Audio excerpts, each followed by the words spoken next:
Welcome to the forum this morning, and I'm going to start us with a prayer. Let us pray.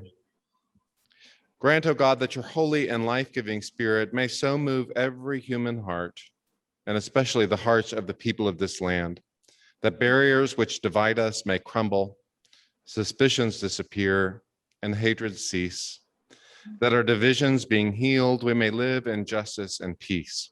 Through Jesus Christ our Lord. Amen. With that, I'll turn it over to Jen. Hi, good morning, everybody. I think we still have people floating in. So I want to introduce to you Ben Montoya, who is we have partnered with him for quite a few years, and he is with Downtown Fellowship. And it's a great opportunity for volunteering. They just have a massive energy of, I don't know how that happened. But anyway, so here is Ben from Downtown Fellowship. All right. Well, thank you. Thank you so much for having me here, and I'm really looking forward to presenting to you all. So I'll go ahead and present now. Are we on? Okay. So I just want to say, over the years, Downtown Fellowship and St. Paul's have really been good friends, and I just have a very high opinion of St. Paul's, because everything I hear, your congregation has a heart for people, and that is the most important thing that we can do: love God and love others. And what you'll hear about Downtown Fellowship is that's what we're about. So we're so glad to be partners with St. Paul's. I'm going to go to screen share and do a PowerPoint presentation here. All right. Let's see. Okay, can everyone see my presentation? Should see a big logo. All right. Yes, thank you. Okay. And as I said, you've been a great partner, both as a financial donor and with volunteers for many years. The Downtown Fellowship of Churches and Ministries was founded in 2009 by myself and a couple of others who we just realized that us churches have a lot in common, and we should be doing things together. That's really what drove it. And let me go to a couple of guiding verses that we have. I'm sorry. I hope I don't jump too quickly here. Okay, these guiding verses are Jeremiah 29:7. Seek the peace and prosperity of the city to which I have brought you. Pray to the Lord for it, because if it prospers, you too will prosper. And that was a verse given to Jeremiah back when they were in exile. So I believe it applies today, that we should seek the prosperity of our city.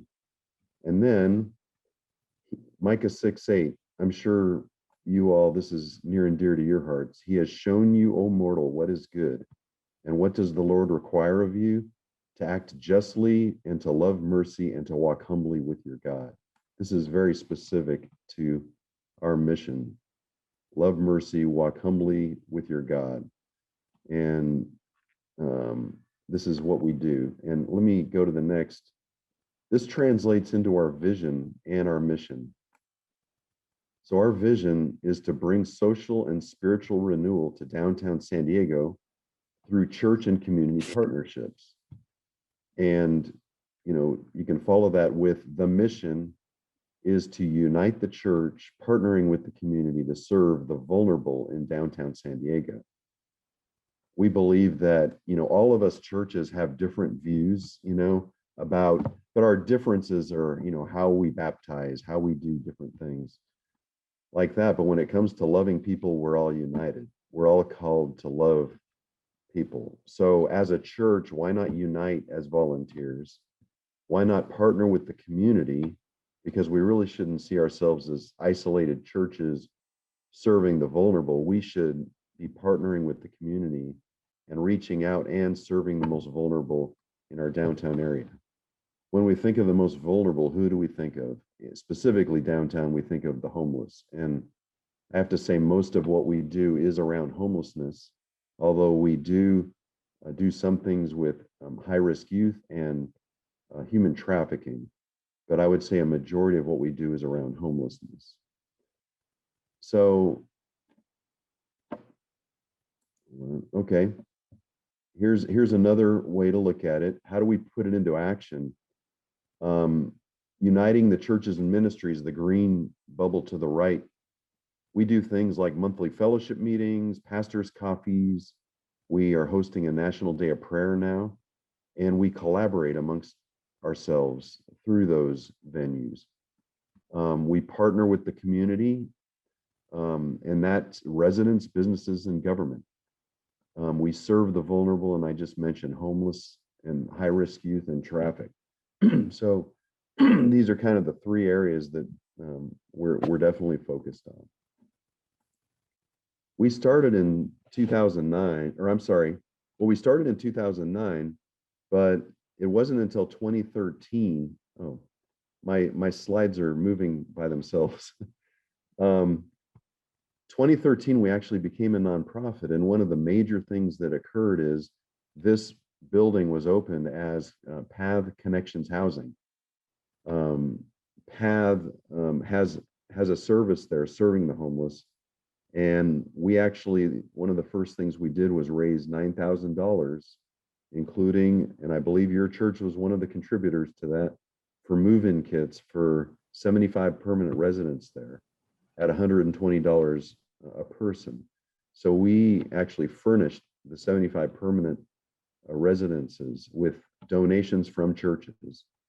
We also established a Bible study and a recovery program called Restore Life, led by volunteers that continued for many years.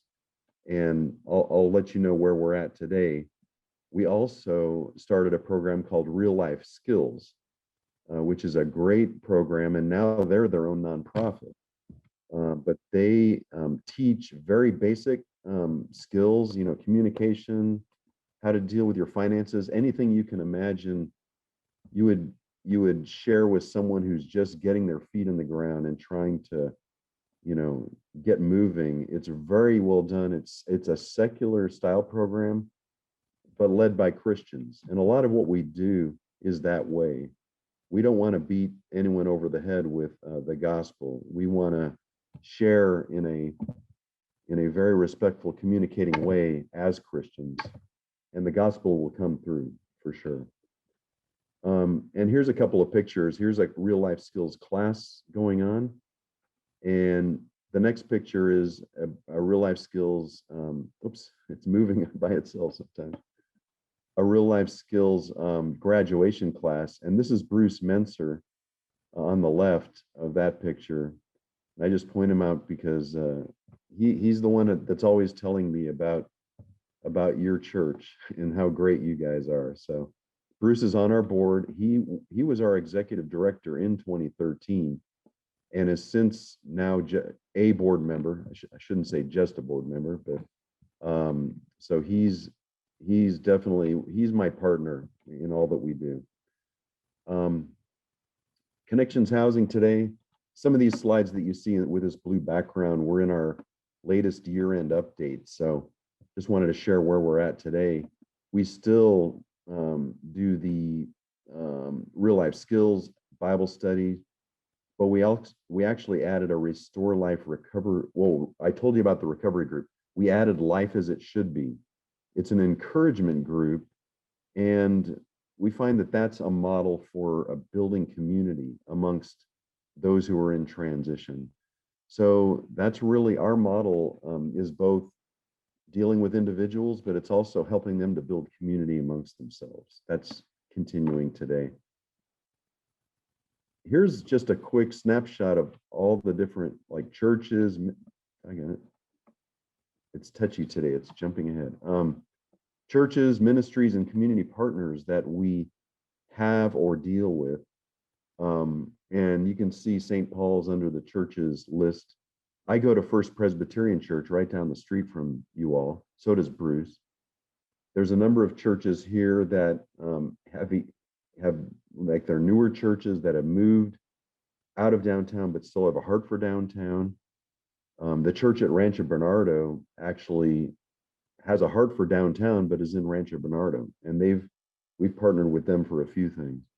There's a whole list of ministries here. You can see some of them are There's CAT there, Churches Against Trafficking. Generate Hope is also for trafficked individuals. It's resources for those who have been trafficked. So it's healing, restoring and empowering lives. Burrito Boys serves food on the streets. They had to stop during the pandemic, and now they're starting back up again. Anyway, I didn't plan to go through all the different ministries, just kind of giving you an idea. One of our main values is to network and to bring these groups together to help and see if we can be a bridge between the church and the ministries, etc. Community partners, I mentioned PATH. Think Dignity is focused on homelessness. The Regional Task Force on the Homeless, Downtown Partnership, you can see most of these deal with homelessness. I'll move on. I wanted to just give you we did a little inventory of the churches downtown as of 2018. And interestingly, about 11 of these are Christian churches, by the way. We left off the Jewish and others, but of this list, 11 of these didn't exist back in like 2009 when we first started. But some of these have actually dropped off the map or moved. So there is a lot of transition amongst newer church plants, and we try and support them as much as we can. But obviously St. Paul's is there to stay, so is our church, and so is the Catholic Church right down the road. So anyway, there's quite a smattering of churches downtown. Here's a picture of, this is pre-pandemic. I'll tell you pre-pandemic and post-pandemic. And this was pre-pandemic. We used to meet in person monthly. We still have monthly fellowship meetings, but they're via Zoom. And we have great speakers. A lot of them are our own ministries members. Some we invite who we haven't participated with, and we want to learn more from them. We also have individuals from the government. And this next slide is our very own assemblyman. Oh, daggone it. This thing keeps wanting to jump on me here. Our very own assemblyman. Okay, I'm blank. Oh, I'm sorry. Yeah, Chris Ward. I blanked on his name for a second. Sorry. He's actually an assemblyman now, but he was a city councilman when he was speaking to us here. And he was attending our meetings back when he was Marty Block, Assemblyman Marty Block's chief of staff. So we've had a long-term relationship with him. But we've had others. We had Todd Gloria speak to us before he was mayor. So we've invited a number of individuals to speak, and they appreciate our presence downtown. And some churches really value that we have this connection with the government. And it comes in handy once in a while when we want to do things together. So here's just a quick look at, this is what our Zoom meetings look like, kind of like what we're doing now. And we're really hoping to get back to in person. Maybe not this coming month, but maybe in August, we're thinking. Let's see, we're in June. Yeah, so July, August, maybe August. Looking forward to getting back to our regular in-person meetings. One of the things we did again pre-pandemic, pastors' coffees, and it was really great because we'd get pastors, typically from the smaller churches, together, and they'd share, the struggles they were going through, and they would pray for each other. It was just a great thing, and a lot of them valued this. And again, the pandemic kind of shut that down, so we hope to bring that back post-pandemic. Another thing we did pre-pandemic was, we called it Serving Together. The temporary shelters that were put up for the homeless, we would coordinate volunteers to serve food. So we just pick times and coordinate food service for them. Again, we're not doing that right now. Here's a cleanup day. We used to do cleanup days, partner with the San Diego Rescue Mission and Downtown Clean and Safe. They would provide the tools, and we would do cleanups downtown. Got a lot of volunteers. Here's another picture of that. And we had a really great, we made it more than a cleanup day. We called it a service day. And San Diego Rescue Mission really took the lead on this, where we got a lot of volunteers together. And what we did was trained the volunteers on engaging the homeless.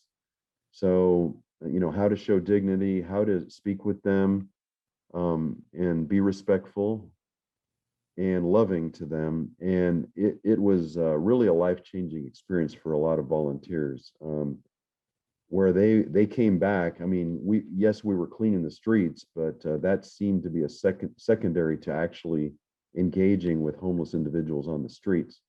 There were kids that came back that just had a heart for the people they met on the street and really wanted to do more. So we felt we really wanted to continue this. Our last service day was right before the pandemic. So I hope we can get back to doing this. And by the way, a lot of the things I'm mentioning, if you're thinking about ways to volunteer, think any of these are open to you. So these service days are a great way if you're a little bit nervous about how do I help the homeless. This is a great way to start that, to be introduced to it. A few other things that we do, and here's where St. Paul's also contributed. Project Homeless Connect. Every year there's a forum, and the church at Rancho Bernardo raises $2,500, and part of that comes from our churches in our network, including yours. And they put together hygiene kits to pass out. So that's an annual thing we do. We do the homeless count, which is done by the Downtown Partnership Clean and Safe program. They actually asked Downtown Fellowship if we would ride along with them and certify the count. They felt that it would add credibility to their count, so that I guess they were being accused of, rigging the numbers or making them, go the way that they wanted to show the numbers. So we actually have volunteers that ride along at midnight, like between midnight and 2 a.m, once a month, to certify that count. So that's a way that we partner with the community. Move-in kits. I already told you we did move-in kits for Connections Housing. Recently, we just did a fundraiser because there was a need, and we raised $5,000. And again, St. Paul's contributed for move-in kits for individuals transitioning out of homelessness and into some form of housing. And a lot of that's still going on. We're still working on that.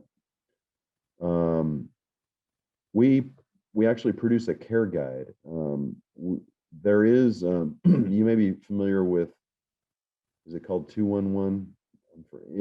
There's an information service that's out there, but we wanted to condense it to just what's available primarily downtown.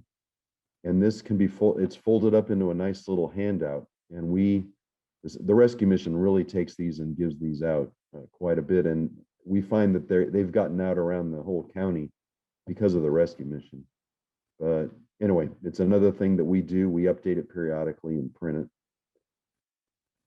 The National Day of Prayer is something we just started doing a few years ago. And the last 2 years, we've had to do it via Zoom because of the pandemic. Just did it, first Thursday in May every year. And these were our guest speakers. It goes really well. It's a great opportunity.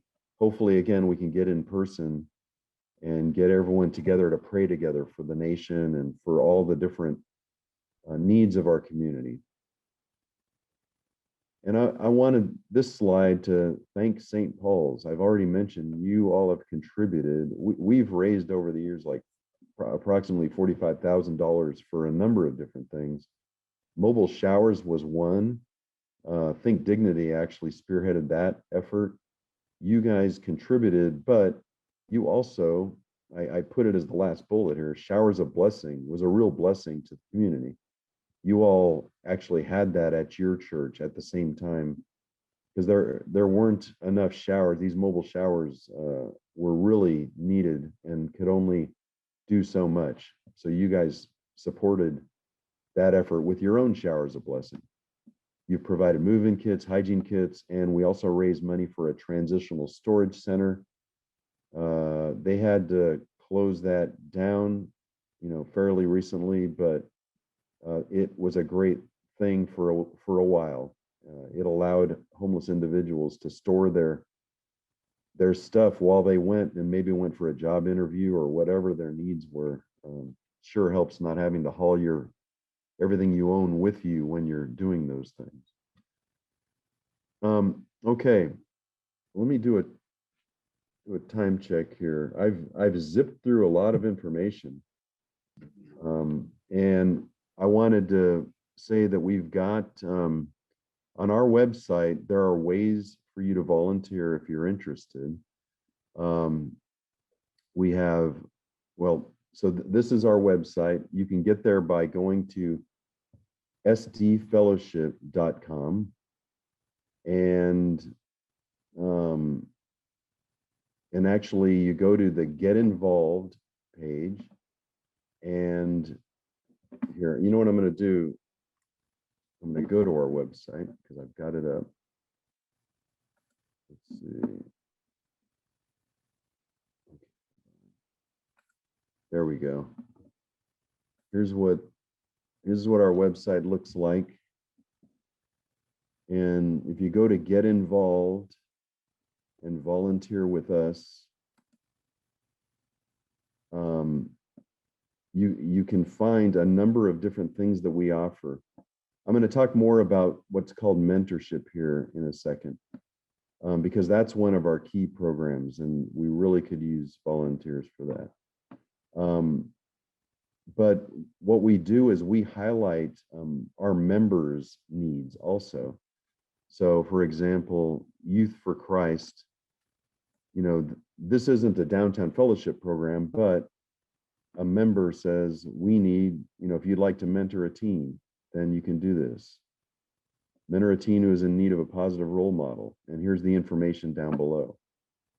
So we've got a number. Living Water, that's a small church downtown. Create a safe setting for kids in East Village. Tutor a student in reading. So, there are a number of ways that you as an individual can participate, volunteer, help out. I know a lot of individuals are, think I don't have a gift, I don't know if I can help. And if you look enough, you will find something where you can help someone get back to work. I love this organization, New Gateway Solutions. They are actually based out of Chula Vista, but they are trying to prevent homelessness. It's not just helping a homeless person, it is let's prevent homelessness. And they seek out individuals who are borderline, about to lose their job, and they provide mentoring, and some people have lost their job and they help them get another job. They have college interns who get on computers and help them do job searches. So they've got some great success stories. Let's see. I'm just kind of rolling through some of these. One-to-one discipleship. This is a 6-month commitment. Actually, I just realized, okay, this is within the rescue mission, but we'll talk about a program called Walk With Me in a second. Assist in the women's shelter linen closet. That's also with the rescue mission. You can volunteer at Path Connections Housing. So they've got things like you can cook and serve food. You can be a driver and go pick up food donations and bring them back by. You can help organize their clothing closet, create welcome home kits, assemble hygiene kits, staffing the on-site computer lab, cutting hair. So, almost anything you can think of that you can do, someone else needs it, someone else may need your skill. So, and keep our city clean. These are the cleanups that I was talking about. Actually, and these are old dates. We need to update some of these things. I apologize, but please call us if you're interested. I also wanted to say that you can become a member. Now, St. Paul's is a member, but I'll go ahead and share this. Premium membership, we have individuals who are monthly donors and they give $1,000 or more, and we call them premium members. Organizational members, it's St. Paul's is an organizational member, and you guys provide $100 a year for your membership, and it supports all the things we just talked about. And it allows attendees to attend our fellowship meetings. We put your logo on our website, and we advertise your events and needs. And we give member spotlights we have a newsletter that goes out monthly also. Of course, you can be an individual member, and that's $50 a year. And so those are individually named people. I wanted to talk about, I want to spotlight a program. It's with the San Diego Rescue Mission. And here, and watch where I go because you may be interested in going here.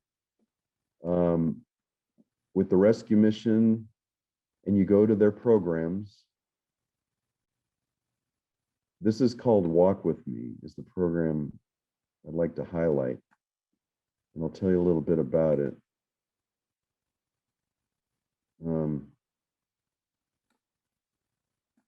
First of all, let me give a little background. The Downtown Fellowship has had a mentorship program for a number of years. We've mentored probably about 25 individuals.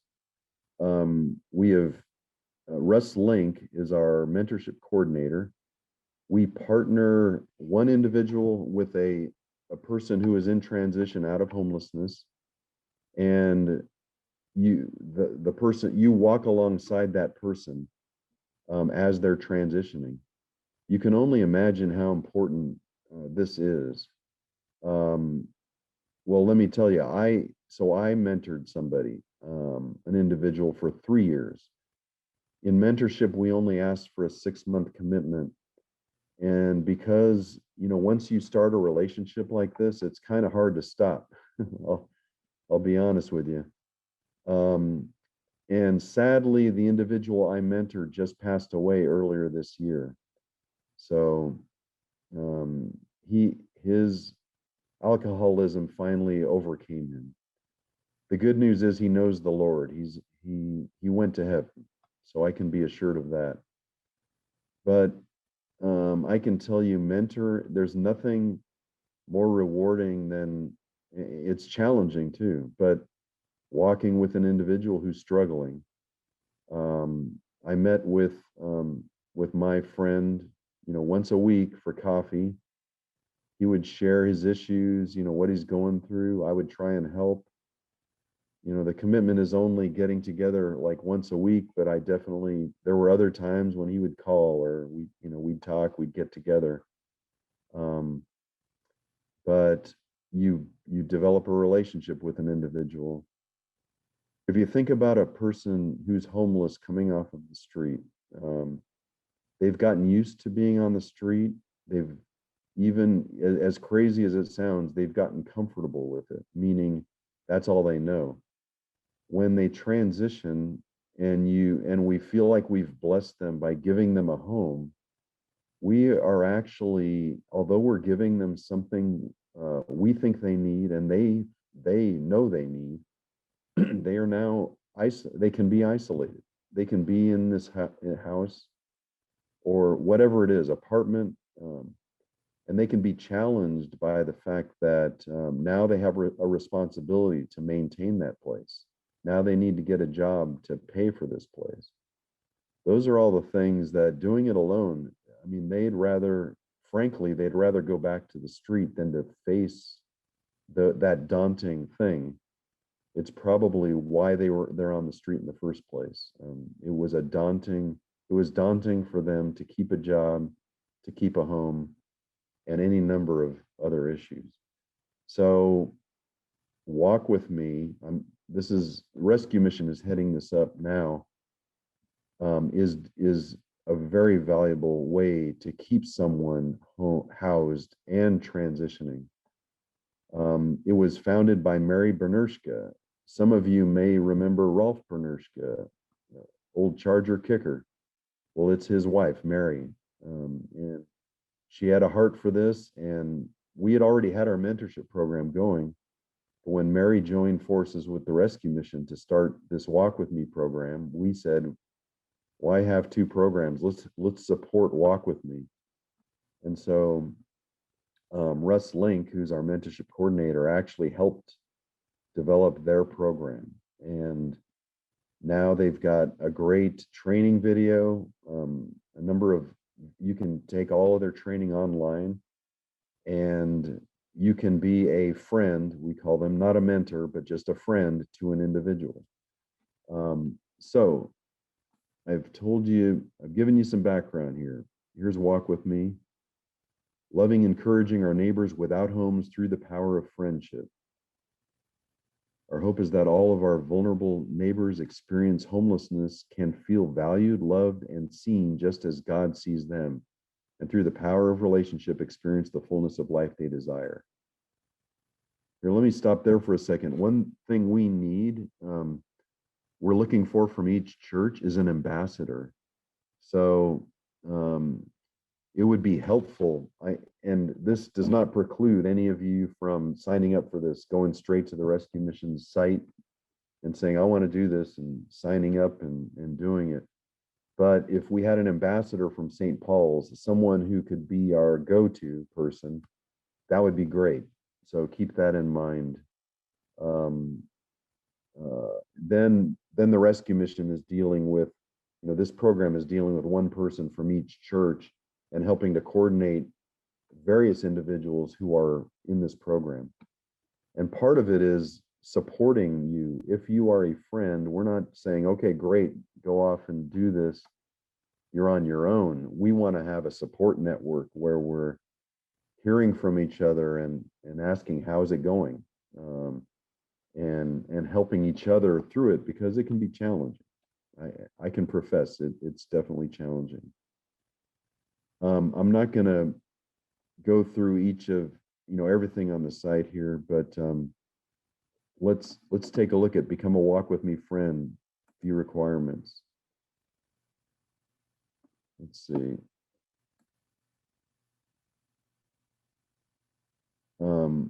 So here are the requirements for Walk With Me.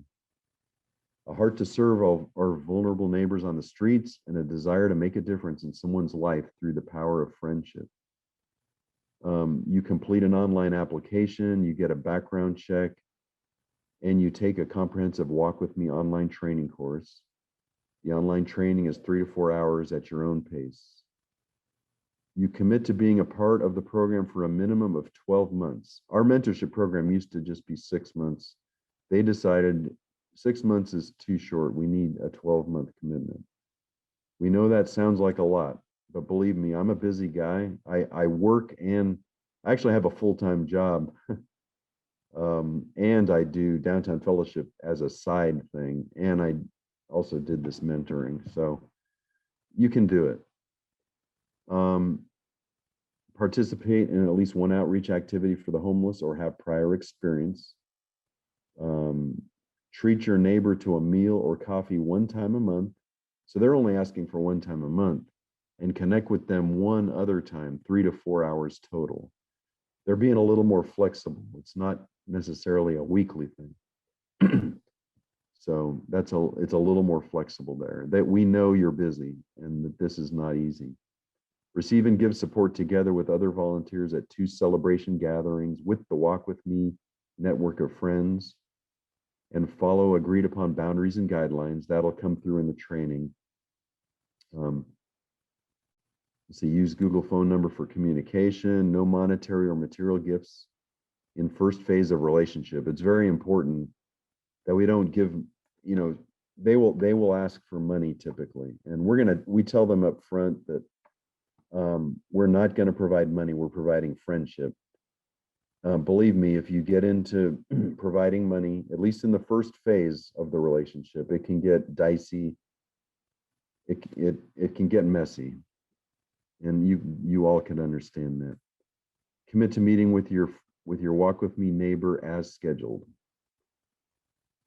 And so we also have requirements for the Walk With Me neighbor: a desire to improve your life situation, a willingness to be honest and open, knowing that you will be respectfully heard and supported. Meet with your Walk With Me friend 1 to 2 times a month for 12 months. Follow agreed upon boundaries and guidelines, which are the same as what were set up above. So they are also told what the expectations are. Okay, so I wanted to spend a lot of time on that because I really think this is one of the most important programs we have. What better way, for the church to partner with the community and serve the most vulnerable than for us to be in relationship with those who are the most vulnerable? That is one thing we as Christians, can demonstrate the love of Christ with, and it's a sacrifice. It's sacrificial love that we're showing. Okay, I think I've talked plenty. I want to give you all time for questions. I also wanted to give a shout out. Let me go back to my slide deck because I wanted to give a shout out here. I think I missed one.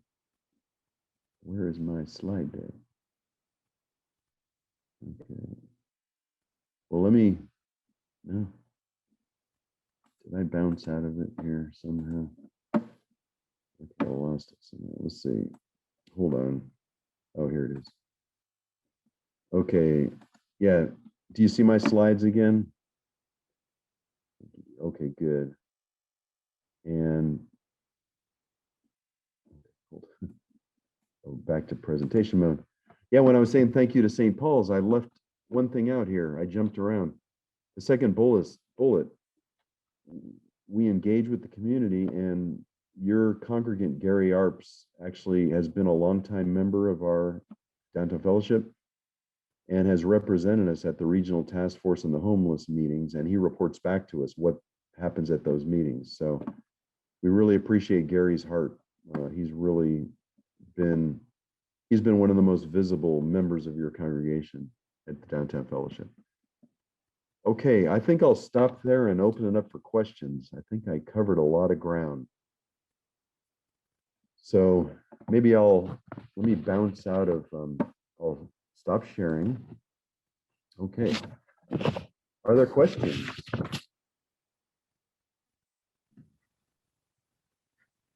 Thank you so much, Ben. That was really informative. I really appreciate it. I had no idea what Downtown Fellowship was all about, and I'm really glad to have this information. Do we have any questions from people who are on board here? I talked a heck of a lot. Oh, it looks like, Jen, are you talking? Because you're on. Oh yeah, I'm always talking. My lips were moving, right? I just want to say thank you very much. That was very informative. It's always good to get rebriefed again and get refreshed on stuff that sometimes we just don't even know what's going on. Yeah, and I gotta say, it's hard to describe an organization like Downtown Fellowship without, because we're a networker and a connector organization. We try not to have our own, programs. We try actually to enable those who have a program to do it better, and we try and connect church volunteers with that program. So, so it's kind of sometimes it's hard to explain what we do. Let's put it that way. But a lot of things are going on, as you see. We're really, and as a lot of the things I said, though, it was pre-pandemic. We hope to get back to doing some things now that we're opening up. So, but Walk With Me is moving forward. So, all right. Anything else? I'm looking to see if I skipped over anything in my notes. I think I moved pretty quickly through that stuff. Hey, Ben, if you can send me that presentation, I can pull some things out there that I can post in our e-news, if that would be okay. Sure. There's a lot of stuff, and sometimes we can put it in our e-news. That can also refresh them and give them the information they need to see who to contact besides just me and you. So that would be great. Okay. Yeah.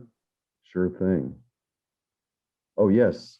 Richard? Ben, this is Richard Leaf. I served as the Episcopal Community Services chaplain a number of years ago, and I'm identifying with everything that you're talking about, and I appreciate the work that you're doing. I wanted to use the word, you're kind of a terminal where everybody comes together and can pool resources and so forth, and that's very important. So thank you very much for what you're doing. I really appreciate it. Thank you. And I got to say, when we started, well, First Presbyterian Church, where I go, we had an effort we called Reaching Downtown for Christ. And that's what really spurred this, because I, decided, well, let's reach downtown for Christ. And the first thing you think is, well, heck, every other church is doing that very thing. Why do we think we're special? And thankfully I knew a few good friends, Mel Ely, who goes to Harbor City Church. He's always had a heart for outreach. Fellow by the name of Nate Landis, some of you might know, Urban Youth Collaborative. He was on our board initially, but he was a founder also. And we just realized, why not do this together? So yes, I feel like that's our value is a terminal, as you say, where terminal sounds like an ending, but I know what you mean. Like a train station, maybe a hub. How about that? A hub. Yeah, there you go. Where there's and programs that are small, and doing their thing, they may be doing just fine, but they find that when they connect with us, others hear ideas and they find ways to collaborate, and maybe something new comes out of that. So it's really neat at our monthly meetings to see the collaboration happen, where someone will speak and then others will give ideas or say, hey, I'm doing something like that. I'd like to partner with you. I'd like to get together with you. So yeah, all of the above is helpful. So thank you for your comment, Richard. Yep, and yeah, St. Paul's is right up the street from us at First Pres. We are right on First and between Third and Fourth on Date Street. So yeah, we're blocks away from you. And I say I go there, Bruce goes there, and we meet at First Pres. So a lot of what we do is based out of there, and the rescue mission is a block away. So, and we really have partnered a lot with them, as you could see. So, all right. Well, we look forward to getting together with you more often this year now that we can't say we're really all 100% post-pandemic, but hey, we're getting there. So as things continue to open up more and, people are feeling a little bit more safer, which, that's everybody has their own timeline, but definitely we will be doing more now that, Yes. now that things are going forward. Good. Great. Well, I really appreciate you all inviting me, and I look forward to continuing our partnership and our collaboration with you all. Yes, we do too. So we'll definitely get together soon. Yes. Okay. All right. Anything Okay. else, anybody? If not, then thank you so much. I appreciate your time.